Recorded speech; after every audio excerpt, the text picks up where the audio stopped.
जय श्री राम। जय श्री राम। हरतालिका तीज को लेकर बहुत सारे भक्तों ने तैयारियां कर रखी हैं और वैसे भी भगवान शिव और माता पार्वती की आराधना इसमें की जाती है और भगवान शिव ने इसमें के बारे में स्पष्ट उद्घोष भी है माता पार्वती का कि जन्म कोटि लगी रगड़ हमारी बरों शंभु नत रहूं कुंवारी। यानी बड़ा ही विशेष दिन है, शुभ मौका है और इस दिन जो भी सुहागिनें या फिर कोई भी महिला स्त्री इस व्रत को करती हैं तो निश्चित तौर पे फलाफल की प्राप्ति होती है। शुभ मुहूर्त क्या है, कैसे हम व्रत को करें और क्या उस दिन विशेष उपाय कर सकते हैं, ये सब बताने के लिए हमारे सामने उपस्थित हैं ज्योतिषाचार्य डॉक्टर रजनीकांत श्रीवास्तव जी। स्वागत है आपका आचार्य जी। जय श्री राम। जी जी आचार्य जी, तो बड़ा ही ये तो शुभ मौका है जी। और जैसे कि भादो में ये मनाया जाता है तीज। जी जी जी, तो क्या खास बता रहे हैं इस मौके पर? इसमें देखिए, सबसे पहले इस व्रत को करने वाली थी माँ पार्वती जी ने किया है।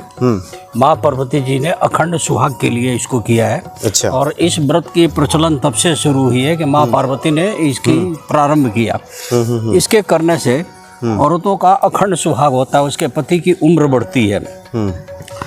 कालांतर में धीरे धीरे अनमैरिड लड़कियां जो हैं वो भी करना शुरू कर दी हैं कि अपने भावे पति जो मिले उसकी पूर्ण उम्र रहे। तो ये इसलिए इस व्रत को किया जाता है। इस व्रत में क्या है कि ये विश्व के सबसे कठिन व्रतों की श्रेणी में ये आता है। पूर्ण रूप से निर्जला व्रत है और इसमें निर्जला व्रत होने के लिए अब ये सोचिए कि उस दिन कुछ भी न खाएंगे न पिएंगे। और इस व्रत की एक सबसे बड़ी खासियत है, इसको बीच में रोका नहीं जाता है। अगर आपने इस साल शुरू कर दी तो अगले साल भी आपको करना है, उसके नेक्स्ट ईयर भी करना है। तो इस व्रत की सबसे बड़ी विशेषता ये है कि इसको बीच में इसको तोड़ा नहीं जाता है। अगर आपने इस साल शुरू कर दिया तो नेक्स्ट ईयर भी करना है, उसके नेक्स्ट ईयर भी करना है, करते जाना है। किसी कारण से कोई अशुद्धि आ जाए या आप बीमार हो गए या घर की कोई ऐसी सर्कमस्टांसेज है कि आप नहीं कर सकती, तो आप किसी अपने सहेली को, आप अपने फैमिली मेम्बर को, अपने हस्बैंड को, अपनी ननद को, अपनी सासू माँ, उनसे करवाइए। पानी तो पीना ही नहीं है, दूध पीना भी मना है। दूध का इसमें एकदम क्लियर रिस्ट्रिक्शन है। अच्छा। इस दिन अपने से बड़ों का, अपने से छोटों का कोई अपमान नहीं किया जाता है। कुछ भी नहीं है। इवन हस्बैंड के लिए ये त्यौहार है, करवा चौथ की तरह ही है कि ये बट सावित्री, करवा चौथ, ये सब जो व्रत है ये सब इसी के लिए है, अखंड के लिए है। उसी प्रकार से ये है, लेकिन ये कठिन व्रत है तो इसमें अपने पति से कोई झगड़ा नहीं किया जाता है। अच्छा। पति से कोई भी लेडी झगड़ा नहीं करती है। और इसको व्रत करने वाले उस दिन क्या करती हैं, 3-4 औरतें मिलके शिव पार्वती की कथा सुनती हैं, विवाह का। रात में जागरण करती हैं। कई लोग ढोल झाल बजा के, मदीरा, ये सब गीत वगैरह गाते हैं पूरे संगीत के साथ। रात भर का जागरण होता है लेडीज का। जो भी इसको व्रत करेगा या बैठ के कथा की किताब पढ़े, शिव शंकर की, शिव भगवान की चर्चाएं होती है। इसमें मिट्टी के गणेश जी बनाई जाते हैं और शिव पार्वती बनाई जाती हैं। और केले के पत्ते का इसमें बहुत शुभ मुहूर्त वो रखा गया है, माना गया है। आप कभी भी देखेंगे कि हरतालिका तीज व्रत लोग करते हैं तो क्या करते हैं कि केले का वो बना लेते हैं। अच्छा। झोपड़ी नुमा या एक बेदी सा बनाकर बना देते हैं, उसी पर उसको हाँ जी उसमें स्थापना की जाती है उनकी और इसकी पूजा की जाती है। और ऐसी मान्यता है, शास्त्रों में इसका वर्णन है कि इस दिन गणेश जी के पूजा के साथ साथ शिव जी की, माँ पार्वती जी की पूजा करने से अखंड सुहाग की वृद्धि होती है। सुहाग आपका खंडित नहीं होता है लाइफ में और इसलिए इसकी महत्ता बढ़ती जा रही है। अब देखिए, पूर्वांचल जनपद से इसकी शुरुआत हुई है। पूर्वांचल जनपद के लोग जहाँ जहाँ गए, मॉरिशस में भी आप देखेंगे इसको। आप इसको देखेंगे कई कंट्री में, यहाँ तक कि USA वगैरह में भी लोग अब गए हैं। तो वो भी लोग अब इसको शुरू कर दिए हैं, जो इंडियन लोग हैं, जो पूर्वांचल जनपद के हैं। आप गाजियाबाद, दिल्ली, NCR में भी देखेंगे जो लोग जहाँ हैं पूर्वांचल में इस त्यौहार को करते हैं। अब इसका शुभ मुहूर्त उस दिन जो पड़ रहा है 30 तारीख को, 30 अगस्त तो शाम के टाइम में 6:33 से लेके 8:58 के आसपास तक का है कि इसको करेंगे। शाम के टाइम में ही शुरू करते हैं लोग, मतलब 6:30 से लेकर लगभग 9 बजे तक, 9 बजे तक इसके शुभ मुहूर्त लेके करते हैं। जी जी। और ये लोग करेंगे यही इसकी मेन विशेषता है। जी जी जी जी जी। और तो बताइए। यानी कि ये तो स्पष्ट है कि जो भी सुहागिन स्त्रियां हैं वो तो व्रत को करती ही हैं कि घर में मंगल की प्राप्ति रहे, हाँ जी, हाँ जी। पति की दीर्घायु हो और घर में सुख शांति, चूँकि भगवान शिव की आराधना है तो सुख शांति के लिए की जाती है। जी जी जी जी। और आपने बताया कुंवारी कन्याएं भी करती हैं। हाँ जी, हाँ जी, हाँ जी। चूँकि देखिए तृतीया है, भाद्र पक्ष की तृतीया तृतीया, है। शुक्ल पक्ष जी, की हाँ जी, हाँ जी, ये तृतीया। तृतीया है, तो विशेष महत्व है। अगर इस दिन अन्य लोग, जो लोग उपवास नहीं रखते किसी प्रकार से, वो अगर भगवान शिव की उपासना करें तो ये भी मुझे लगता है कि कहीं तो बहुत फलदायी है। होगा।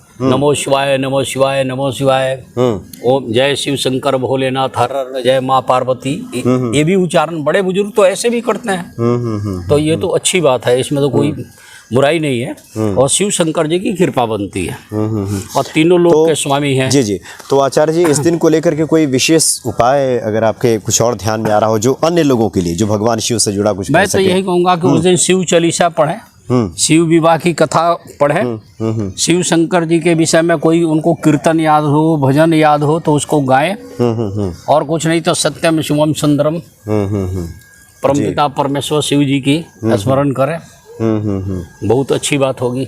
जी जी जी। भी लेडीज करती हैं। अच्छा। उस दिन करवा चौथ में जैसे सज धज कर रहती हैं, 16 तरह की पत्तियां का रिवाज है। उसमें देखिए समी का भी पत्ता अपराजिता भी होता है। मैंने कई ऐसे ऐसे दुर्लभ पत्ते हैं।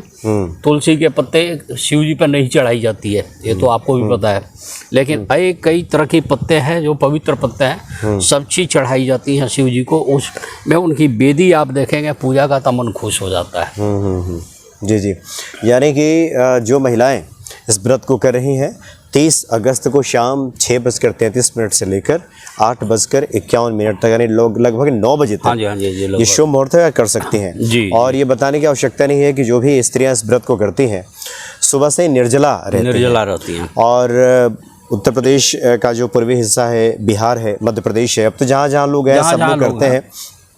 कठिन व्रत है, गर्मी का मौसम है, और इसलिए एक जिसको शुभ मुहूर्त में सुबह 4 बजे इसलिए कहा जाता है कि उस वक्त कुछ मिष्टान खा लें, क्योंकि सूर्योदय से पहले, हाँ जी, हाँ जी, जिसको भोजपुरी क्षेत्र में सरगही खाना कहते हैं आचार्य जी। जी जी जी। तो ये महिलाएं कर सकती हैं ये। और साथ में कुछ ये भी अगर बताना चाहें, जो कि बहुत सारी महिलाओं की जिज्ञासा रहती है कि जो किसी कारण से, जो कि कई तरह की व्याधियां हैं, बीमारियां हैं, और इस कठिन व्रत को करने में कठिनाइयां हो सकती हैं, तो ऐसे लोगों को थोड़ी कुछ छूट या कुछ इस तरह का कुछ हो सकता है? मैंने देखिए कि निर्जला चूंकि व्रत है, पुस्तक अगर पढ़ें तो उसमें तो ऐसा कुछ वर्णन नहीं है कि आप इसमें पानी पी लीजिए। व्रत में लोग दही पी लेते हैं, दही लस्सी पी लेते हैं, लेकिन इसमें तो एकदम पूर्ण रूप से निर्जला ही है। तो इसमें ऐसा कोई छूट नहीं है, निर्जला है। या तो करें तो पूरी तरह से करें, या फिर अगर सक्षम नहीं है किसी प्रकार से कोई आधी व्याधि नहीं कि इसमें सबसे बड़ी दिक्कत क्या है कि इस व्रत को एक बार शुरू करने के बाद इसको आप बंद नहीं कर सकते जब तक आपका सौभाग्य जीवित है। जी जी। और जो उसका जो पारायण होगा, जो पारण जिसे कहते हैं, वो अहले सुबह यानी कि सूर्योदय के बाद, अगले दिन यानी मंगलवार को व्रत है, और बुधवार की सुबह उसमें सूर्योदय के बाद आप इसको पालन कर सकते हैं। जी ये आचार्य जी, तो काफ़ी अच्छी आपने जानकारी दी, और जो लोग भी इस व्रत को महिलाएं करेंगी निश्चित तौर पे इस जानकारी से लाभ उठाएंगी। बहुत बहुत धन्यवाद आपका। जय श्री राम। जय श्री राम। जय भोलेनाथ, हर हर महादेव, जय माँ पार्वती।